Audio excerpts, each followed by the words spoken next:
LadyStrong Fitness. Today I'm going to talk to you about what does it feel like to engage your core. So engaging your core is a lot different than just sucking in your stomach.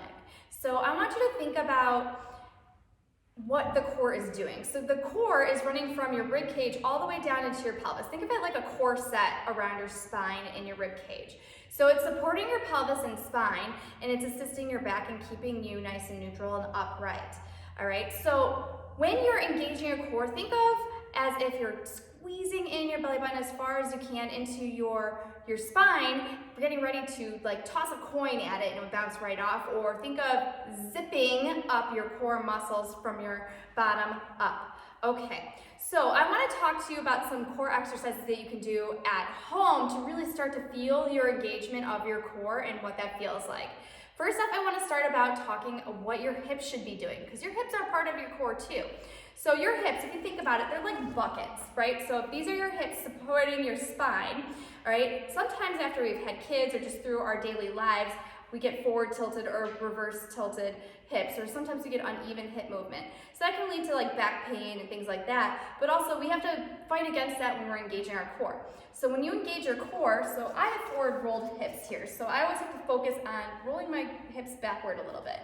I like to go down into a pelvic tilt. So I have some space under my back, as most people will, so you want to focus on closing that gap and rolling those hips. So you're going to take your hips, my hips are here, and I'm going to roll them, pushing my low back into the floor. So I'm going to feel my core nice and tight. Sometimes I like to touch my belly button, and I'm going to hold for a few seconds, and I'm going to release.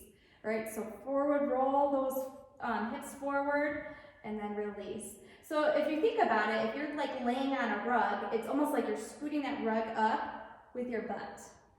So you're going to just keep in place, squeeze, hold a second. You're going to feel your glutes engaged. You're going to feel that core. You're going to roll your hips towards your tailbone and roll into the floor and release.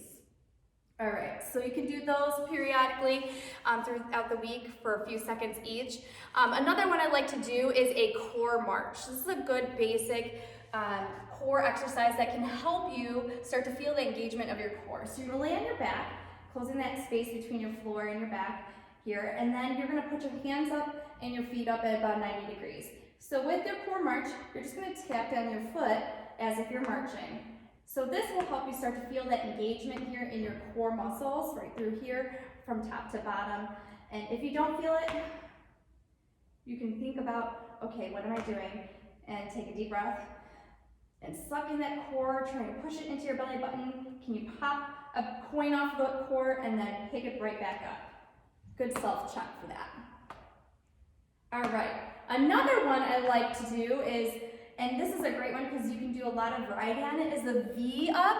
So with the V up, you have literally anywhere from here to here for your legs, and with your hands, you can go from here to here. And you can do two or one together, whichever is comfortable for you. You can even bend your knees if you need to. All right, so with the core march, you're gonna definitely feel the engagement of your core here. And not the core march, the V up. All right, and then you're gonna V together, bringing that hand to your toe. You can also go toe to arm. You can throw in weights. You can bend if you need to, bring it forward. So you can really play around with it to feel that core engagement from top to bottom. One other thing I wanted to highlight is what you should be feeling in a plank position. I'm gonna grab Coach Bree, she's hanging out in the background here, and she's gonna help point to things that you should be feeling when you're in your core. Now we do have another video on plank form and things like that, so please check that out. Hi, Coach Bree. Hi. Please check that out if you have further questions, but I wanted to talk about specifically what your pelvis and your core is doing while holding a plank. And maybe I'll hold the plank and then you can point and Yeah, sure. Yeah. Okay, so we're going to talk about this plank position here. So as you can see, Tiffany's in a plank. You could do this on your hands or on your forearms. Can we show on the forearms real quick? Yes, so the biggest thing I just want to point out where your arms should be. So as you can see, Tiffany's elbows are directly right under her shoulders. If she's on her hands are right under her shoulders as well, okay? You want everything nice and even. So during this plank position, I hear all the time, why does my back hurt? Or why am I feeling this on my lower half rather than where my core is, okay? So you can see what Tiffany's doing here. This is that core tilt. It's a core tilt, yes. So do regular plank here, Tiffany, first. Regular plank without the core tilt. Without the core tilt. As if like, oh, like an example? Yeah, so sometimes I see this, and you see this huge gap here this hyperextension of your lower back. It hurts too. Yes, it hurts even holding this. So this is where the pelvic tilt comes in that Tiffany was talking about earlier. She's driving her hips forward, okay, towards her belly button, coming forward here. And where are you feeling this now, Tiffany? Now I'm feeling it in my core, like In I'm your zipped core. up. Yes, exactly where that plank should be targeting, okay? So planks are a super, super crucial exercise. Go ahead, Russ, if you would like to. Can we show it actually on your knees? If you do it on your knees too. Okay, so again, this can also happen on your knees if you need to modify. Again, what you can see sometimes here is her lower back hyperextending. So pelvic tilt, forward. Now this is what all the coaches I know, we always emphasize a straight line from your head Very solid. all the way down to either her knees or her feet, okay? So now we see a straight line from her head all the way down to her knees, and now that core is totally engaged. Like we always say, it's activated, it's working, okay?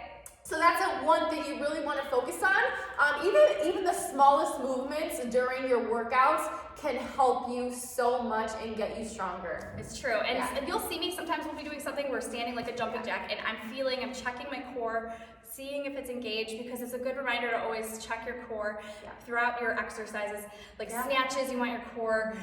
Planking, you obviously need your core. Squats, there's a lot of, pretty much everything is using your core. And a strong core helps eliminate back pain. Yes, it's like the secret into having the best workout ever, the best performance ever. Engaging feeling good while you're walking, feeling good throughout the day, even feeling good while you're driving. You're not hunching your back. Your core is engaged and you feel upright, you feel confident. Yes. So having a great core, strong core can go into every single part of your life.